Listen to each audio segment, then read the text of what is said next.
आदरणीय सभापति महोदय,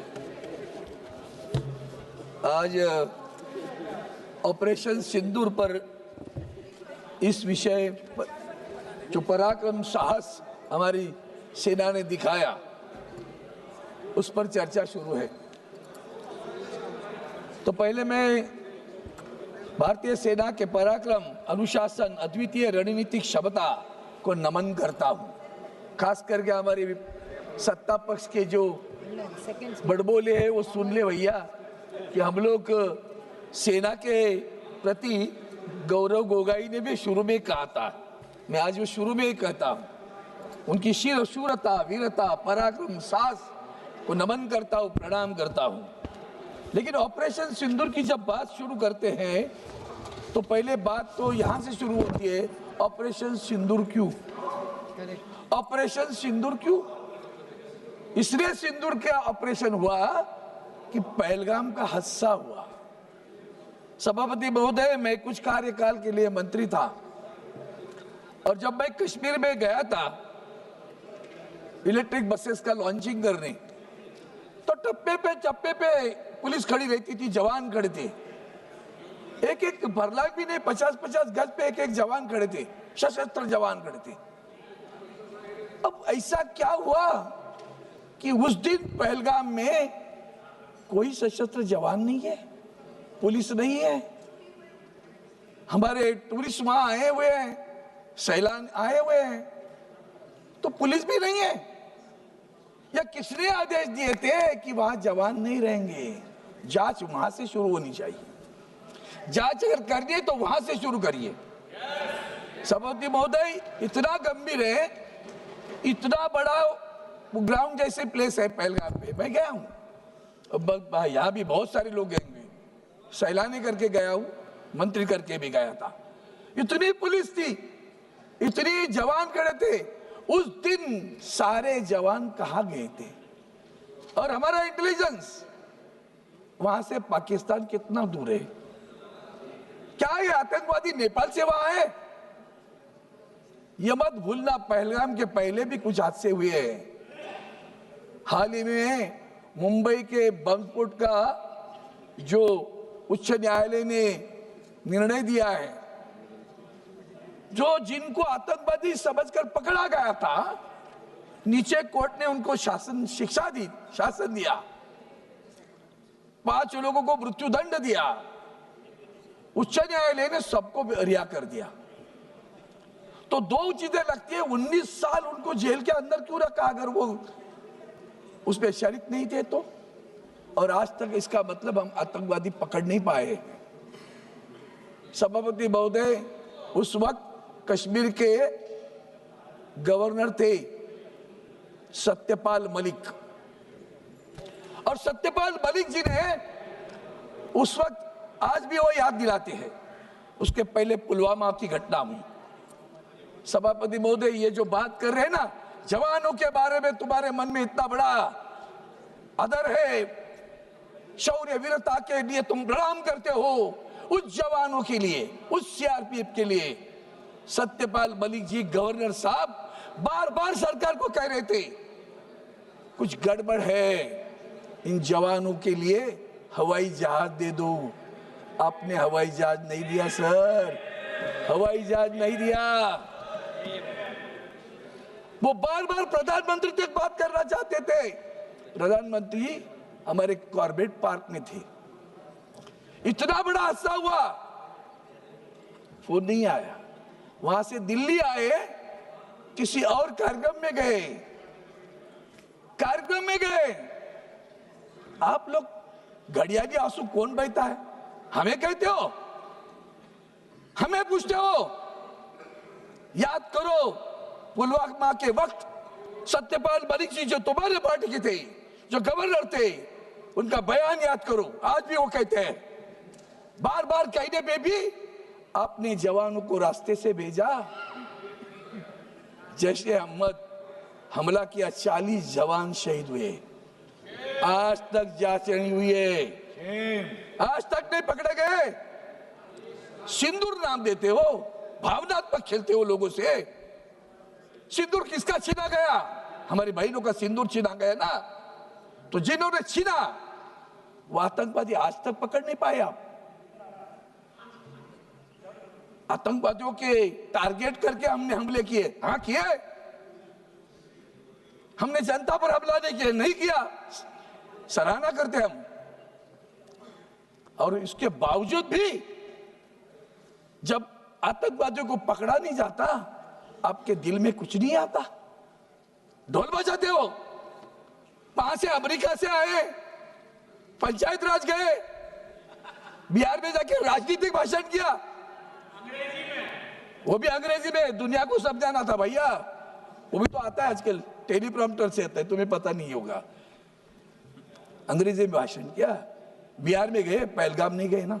अरे आज तक मणिपुर में नहीं गए हो आप, आपकी संवेदना देखनी है ना, तो मणिपुर में भी आज तक आप गए नहीं हो sir. Don't you feel hurt?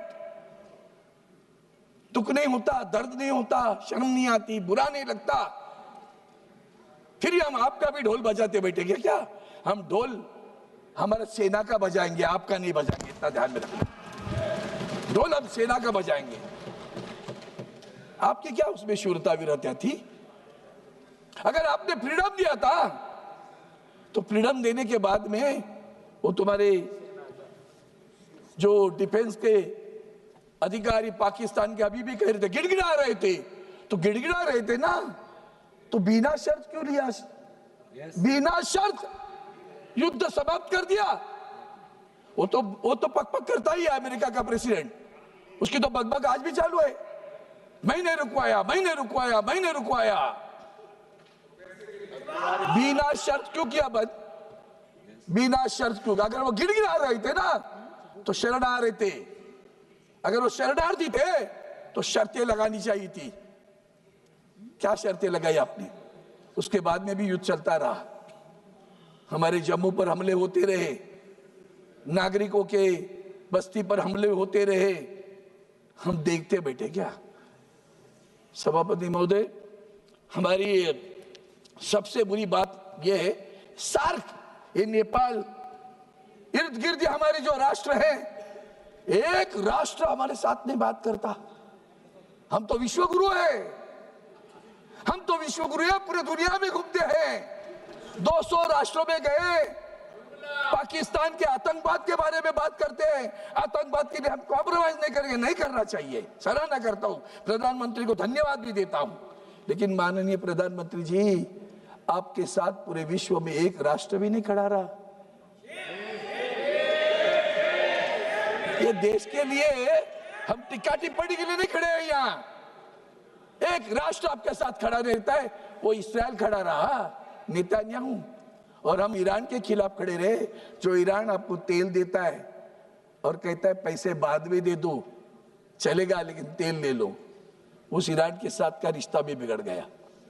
ये हमारी परराष्ट्र नीति है। सभापति महोदय, ये सिर्फ पहलगाम की बात नहीं, कारगिल में भी हमने ऑपरेशन विजय किया था। उसके बाद भी गलवान बिलवान होता रहा, डोकलाम होता रहा। सीमा पर घुसना, घुसपैठ चालू है, चीन घुस रहा है। किसने किसने इस युद्ध में पाकिस्तान को मदद की? चाइना तो कर ही रहा था, तुर्की मदद कर रहा था, ड्रोन दे रहा था, तीनों राष्ट्र एक साथ मिलकर कर रहे थे। हमें अंतर्मुख होकर आत्मपरीक्षण करने की आवश्यकता है कि एक भी राष्ट्र हमारे साथ क्यों नहीं खड़ा रहता? क्या हमने बुरा किया है? क्या हम गलत है? इंटरनेशनल मॉनिटरी फंड युद्ध के समय, यह नहीं कि इन्होंने नहीं किया, ये बोल रहे थे, मैं उनकी सलाह करते, मांग रहे थे, ये बार बार कह रहे थे कि पाकिस्तान को पैसा नहीं देना, मदद न करना, क्योंकि वो पैसा आतंकवाद के लिए इस्तेमाल होगा। इतना कहने पे भी युद्ध के समय ही इंटरनेशनल मॉनिटरी फंड पैसा देता है पाकिस्तान को। कमाल होगी। तो इसका मतलब हिंदुस्तान की क्या स्थिति है विश्व में? यूएन में तुम्हारी क्या स्थिति है? सिक्योरिटी काउंसिल में क्या स्थिति है? पाकिस्तान के खिलाफ कोई नहीं बोलता। हमीद अंसारी को बुला लिया ट्रंप ने, कनाडा में भी आपको नहीं बुलाया था, ये मत भूलना, G7 में भी आपको नहीं बुलाया, बाद में मेहमान करके बुलाया, और वहां मेहमान करके जाने के बाद ट्रंप वहां हमारे प्रधानमंत्री को फोन पे बोलते इधर आ जाओ, किसके लिए? अंसारी के पास मिलने के लिए। नहीं गए प्रधानमंत्री, मैं मानता हूं उनको, नहीं गए, अच्छी बात की, जो अच्छा है उसको अच्छा बोलूंगा। प्रधानमंत्री नहीं गए, फोन किया था ना, प्रधानमंत्री जी को फोन किया था ना, कनाडा आए हूं तो इधर आ जाओ, ये आया है हीरो पाकिस्तान का हमारे मिलने के लिए। अरे वाह, अरे वाह, ये ट्रंप की जो आदतें दिख रही है ना, पूरा विश्व भी दिख रहा है, इसे मत समझो हम आपको टिक्का, हम आपके साथ हैं, पूरा राष्ट्र हमारा आपके साथ खड़ा रहा। आदरणीय उद्धव जी ठाकरे साहब, शिवसेना के पक्ष प्रमुख, उन्होंने हमें आदेश दिए, ये वक्त बुरा है, ये राजनीति खेलने का वक्त नहीं है, हम प्रधानमंत्री के साथ डट के खड़े रहेंगे। पूरा विपक्ष डट के साथ खड़ा रहा। आपने सभी के एक दल बना लिए, 7 राष्ट्रों में टीम भेज दी आपने, अन्य बहुत सारे राष्ट्रों में टीम भेज दी। क्या हुआ उस राष्ट्रों में? क्या सम्मान हुआ? एक भी ज्वाइंट कोई प्रेस कॉन्फ्रेंस हुई कि जाकर दोनों इस राष्ट्र में आए हैं हम और इस राष्ट्र के कोई फॉरेन अफेयर्स मिनिस्टर बैठे और जाके प्रेस कॉन्फ्रेंस ले रहे, कह रहे हैं हम इनके साथ में आतंकवाद के खिलाफ है? कोई नहीं आया सर, सब विफल है, कोई नहीं गया हुआ। यह दुख है हमारा, दर्द है हमारा, हम आपके साथ हैं। राष्ट्र की बात करते हो, हम साथ में रहेंगे, आज है कल भी रहेंगे, यह मत भूलना। इसलिए मैं 2-3 चीजें याद दिलाना चाहता हूं। कारगिल का युद्ध भी जैसे भूल नहीं सकते ना, वैसे और भी कितने लोग हैं वो भी भूलना चाहिए। वो अमेरिका के राष्ट्राध्यक्ष बार बार बोलते हैं, ये कहते हैं अभी बार बार बोलते हैं, हाँ बोलते हैं ना, वो हमने कब कहा कि हमने आपका सुनकर युद्ध नहीं रोका है? पाकिस्तान हमारे सामने गिड़गिड़ा रहा था, तब जाकर हमने युद्ध रोका है। ऐसा एक भी बयान मुझे किसी का बताओ sir, I will be happy to read that बयान। ट्रंप के नाम से बयान देने की आवश्यकता है। Sir you spoke very late sir, तभी तो कुछ नहीं हुआ। हमारे सीडीएस क्या बोलते, चीफ ऑफ डिफेंस स्टाफ, आत्मनिर्भर होने की आवश्यकता है। एक शब्द में सब कुछ आ गया, ये तो डायलॉग है हमारा। आत्मनिर्भर होने की आवश्यकता है, इसका मतलब आज भी हमारे साथ जो कुछ है वो परिपूर्ण नहीं है। ये आत्म परीक्षण की बात है, आलोचना की बात नहीं है, टीका टिप्पणी की बात नहीं है। राष्ट्र करके हम सब एक है। राष्ट्र की एकता, अखंडता, संप्रभुता, सुरक्षितता सबसे अहम है, महत्वपूर्ण है। और इसलिए मैं 2-3 चीजें और याद दिलाना चाहता हूं कि सभापति महोदय, जब ये नवाब शरीफ को मिलने गए थे, किसने बुलाया था? बिन बुलाए गए थे, याद है? बिन बुलाए गए थे, इनको याद नहीं होगा। और जब ये अभी आदरणीय राजनाथ सिंह जी ने एक ट्रेन, लाहौर की ट्रेन की बात की, वंदनीय हिंदू हृदय सम्राट शिवसेना प्रमुख बाला साहब ठाकरे ने उस वक्त कहा था, ये समझौता एक्सप्रेस पर नहीं करो, पाकिस्तान सांप जैसे कितना भी दूध पिलाओ वो जहर ही उगा लेगा। और उनके शब्द आज खरे उतर कर आए हैं। कितना भी करो, जब आपके पास पहलगाम का हमला होने के बाद उन्होंने क्या कहा, यह तुम्हारा अंदरूनी मामला है, हमारा कोई संबंध नहीं इससे। 200 लोगों को पकड़ा था आपने, बाद में 2 रखे। उन्होंने सबको खाना पीना खिलाया, उसके लिए भी अच्छा कहो कि भाई वक्त पे जो लोग दौड़ कर आए वो हिंदुस्तान की भूमियों के लिए आए। जो हमारी बहनों की सिंदूर पूछने के बाद में जो लोग दौड़ कर आए वो भी तो हमारे हैं ना, तो इसकी याद दिलाने की आवश्यकता है। मैं इतना ही कहूँगा सर, ये जितने भी घोटालों की बात करोगी, आपने कहा शांति और शक्ति, अरे आपके बीजेपी के समय हम भी उनके साथ, पाकिस्तान ऑक्युपाइड कश्मीर लेके रहेंगे, यही तो वक्त था भैया, यही तो वक्त था पाकिस्तान ऑक्युपाइड कश्मीर लेने का। किसने मना किया आपको? हम युद्ध नहीं चाहते, बुद्ध, अरे वाह, युद्ध नहीं चाहते, बुद्ध ये कभी सीख लिया भैया? कल तक तो कहते थे हम पाकिस्तान ऑक्यूपाइड कश्मीर लेंगे, अब तो वक्त आया था। किसने मना किया आपको पाकिस्तान ऑक्यूपाइड कश्मीर लेने के लिए? 21 से 9 अड्डे पे हमला करके ये मत सोचो कि आपने बहुत बड़ा कुछ हासिल किया है। शूरता वीरता उनको फ्रीडम दे दो। आपने कहा हमने दिया है तो रोका क्यों? तो रोकने के लिए आपके बीच में पड़े। सीडीएस को कहना था हम रोकेंगे कि नहीं रोकेंगे, उनको जाने दो ना था आगे। यही तो वक्त था ना, यही तो वक्त था पाकिस्तान को एक बार सबक सिखाना। जैसे इंदिरा गांधी जी ने सबक सिखाया था ना, वही दोबारा सबक सिखाने की आवश्यकता है। यही वक्त था सबक सिखाने का।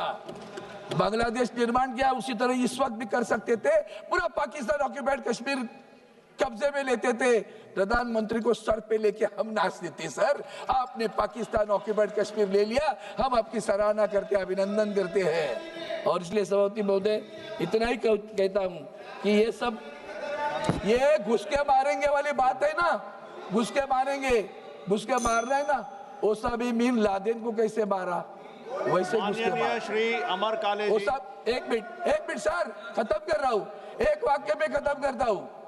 ओसामा बिन लादेन को कैसे मारा, उसे कहते हैं घुस के मारा।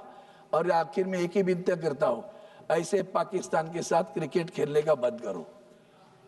जो पाकिस्तान आपके साथ इस तरह से बर्ताव करता है, उस पाकिस्तान के साथ आप क्रिकेट खेलने जा रहे हो, मैं विनती करता हूं उस पाकिस्तान से क्रिकेट मत खेलो। और जो आपको मन में है उसके लिए जवानों को ताकत देने के काम करिए। धन्यवाद। जय हिंद, जय